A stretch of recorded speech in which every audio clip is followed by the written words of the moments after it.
Kasi sino pa bang magtitiwala sa sarili mo kundi ikaw lang? At dumating din ako sa punto na na-scam ako ng isang mentor. It cost 6 digit din na nagpa-trigger sa akin na natakot ako magtiwala sa ibang tao. Pero hindi yun yung naging dahilan para huminto ako. Ang ginawa ko, mas lalo pa akong nagtiwala sa ibang tao, mas lalo akong naging open na mag-aral pa. Kasi hindi naman natatapos ang mundo kapag natapos ka na sa school.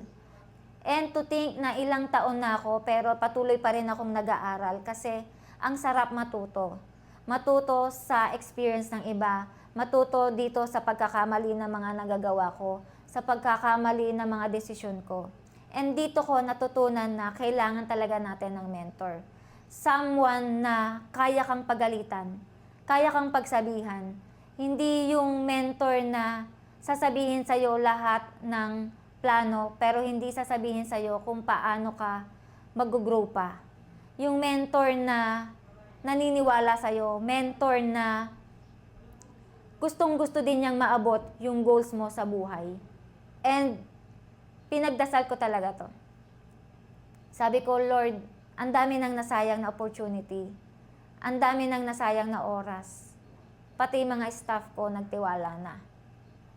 Lord, bigyan niyo ako ng isang mentor na concern sa amin, na may puso.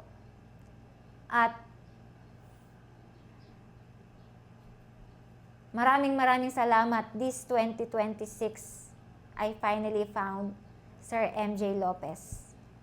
Before SB Lead, talagang swear to God, takot na takot pa rin ako. Kahit isang dekada na po ako sa pagnenegosyo, may takot akong malugi. May takot akong bumalik yung experience namin na namamalimos kami ng awa, namamalimos kami ng pera para masustain yung medicine ng anak ko. Pero ngayon, naniniwala ako and I believe in myself, I believe in my team, I believe in my partner, I believe in my mentor.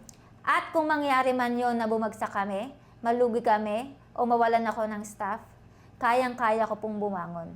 Dahil naniniwala ako sa sarili ko na I can do all things with God at with my mentor. Kahit anong pagsubok pa yan, kayang-kaya ko na. Dahil ngayon pa na meron na tayong mentor. That's MJ Lopez. At kung ikaw ay nasa sitwasyon na ngayon na nalilito ka na sa buhay, kung sino pakikinggan mo, huwag kang mag-alala kasi nasa tamang platform ka. Ang kailangan mo lang ay The Success Blueprint by Sir MJ Lopez.